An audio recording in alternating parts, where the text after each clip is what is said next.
Boa noite a todos. Estamos aqui hoje com os nossos especialistas nas seguintes matérias: justnaturalismo, positivismo e pós-positivismo. Temos aqui também nossos convidados ouvintes que serão responsáveis por fazer algumas perguntas durante o podcast. Inicialmente, vou passar a voz para o meu colega Gabriel, que estará responsável por falar um pouquinho sobre o justnaturalismo. Boa noite, me chamo Gabriel. Vou falar um pouco sobre o que é o justnaturalismo e quais foram suas influências e suas necessidades ao longo dos tempos. O justnaturalismo basicamente é uma área da filosofia jurídica que trata um pouco sobre o sentido de moral, ética e a razão como um todo. São basicamente os conceitos que a gente tem com a gente do que é certo e do que é errado. Alguns exemplos de onde se encaixa o justnaturalismo: o direito à vida, o direito à liberdade, o direito a uma moradia, o direito ao voto, são alguns exemplos. Ou seja, aqueles direitos que a gente tem com a gente, que é o certo, e tem essa relação direta. Então, a gente falar do justnaturalismo é a gente falar mais de um estilo de como ver as coisas. Não num parâmetro daquelas leis que são positivadas pela sociedade, e sim num parâmetro de o que a gente constitui como certo acima de tudo. Interessante. Inicialmente, vou perguntar para nós. Eu queria perguntar se você poderia falar algumas características principais do justnaturalismo. Dentro do justnaturalismo, são 3 principais características, sendo ela universalidade, ou seja, por todo mundo, o justnaturalismo, toda pessoa tem dentro de si o justnaturalismo, imutalidade, que é basicamente, independente de quantos anos se passar, ele sempre vai continuar com a mesma base, ele não vai mudar, e uma criação superior. Muitas na época medieval sendo ligada a um deus e depois sendo ligada à razão, ou seja, algo superior à condição humana. Mais alguma pergunta? Eu tenho. Como você acha que essa ideia evoluiu durante o tempo? Foram passados também por 3 períodos. No período antigo, foi caracterizado por Aristóteles e Platão. Eles tinham uma ideia que o justnaturalismo, ele simplesmente era uma ideia de você ter algo contigo que é o certo e o que é o errado. Depois evoluiu para uma teoria mais medieval. Na teoria medieval, eles acreditavam nos deuses, que todos esses direitos naturais que você tinha eram os deuses que tinham te passado. Quando chegou no positivismo moderno, na filosofia moderna, eles acreditavam que simplesmente é um direito, esses direitos naturais são os direitos máximos, ou seja, acima de qualquer lei, acima de qualquer coisa positivada estão os direitos naturais. Certo. Mais algum questionário? Alguma coisa? Certo, agora a gente vai passar para outra linha de pensamento, o positivismo, que vai ser explicado pela nossa colega Gerlane. Boa noite a todos. Eu gostaria de deixar já de início um pouco da explicação do...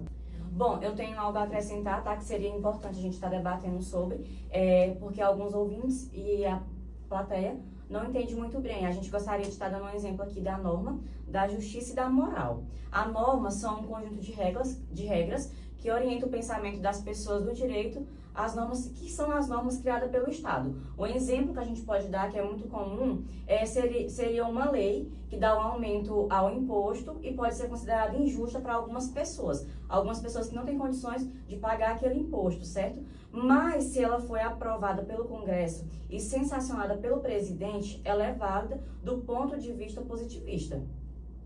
É até interessante porque nesse sentido, como ela deu o exemplo da norma que está diretamente ligada ao positivismo, a gente pode falar da moral. A moral são aqueles princípios, valores que estão ligados diretamente ao que a gente constitui como o que é certo e o que é errado. Então pode ser que algo esteja certo por estar ali nas leis positivadas e para mim esteja errado, porque está na norma e não é o certo. Aí a gente já liga diretamente ao sentido de justiça. Justiça está ligado a você dar àquela pessoa o que é certo para ela. Então, injustiça já une os dois. Dá tanto as leis de uma maneira positivista, assim como dá a moral, a ética, que está ligada à moral, à ética daquela pessoa, como uma maneira justnaturalista. Assim, juntando tudo e virando um pós-positivismo. Certo. Em relação à norma que você falou que está normatizada, então é o que é certo. Você acha que não deve haver uma análise de caso para caso? Porque, tendo em vista que pessoas que não têm condições e algumas não têm renda, já outras têm, não seria complicado para umas e desigual? Como está na lei, né, o positivismo defende o que está escrito, a norma deve ser seguida independente de qualquer situação. Então, a pessoa em si não é levada em consideração, é o geral. É o geral. Certo. Entendi, Tá por bom. mim, fechou. Acabou. Ela vai ser validada ou não? Mais alguma pergunta? Eu tenho. Quem foi o principal pensador do positivismo?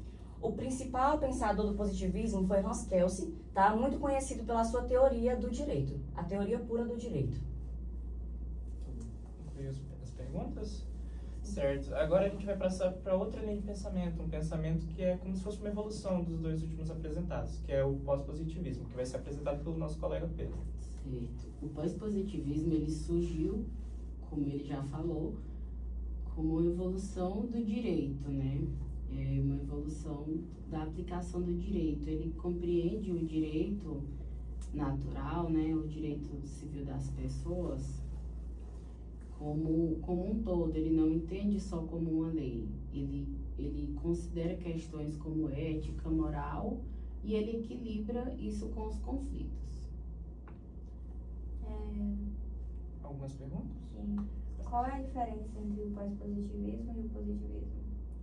A principal diferença entre eles é justamente essa questão de considerar as questões morais e éticas, porque o positivismo em si, ele vê o direito como normas escritas.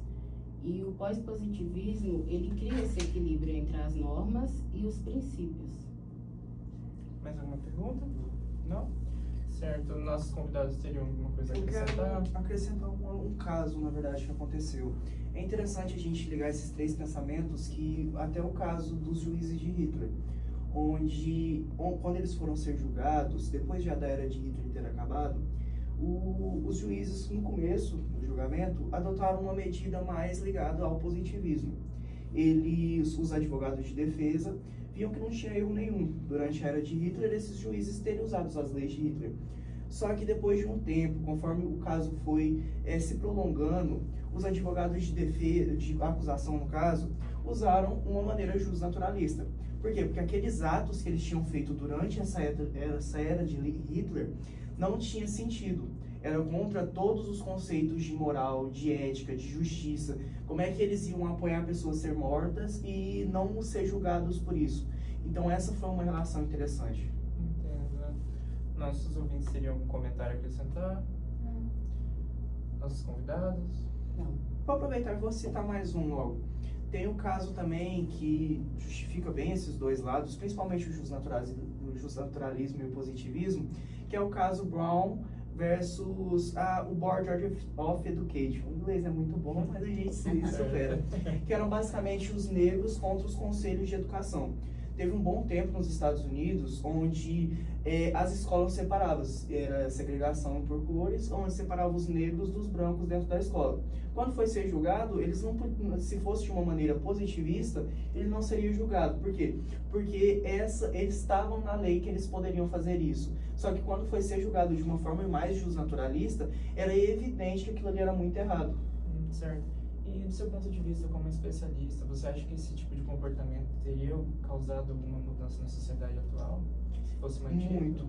Sim, porque se a gente for parar para perceber, ainda tem resquícios dessa parte de segregação.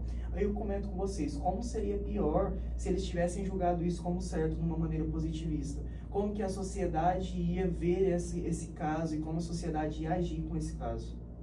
Certo. Mais algum comentário?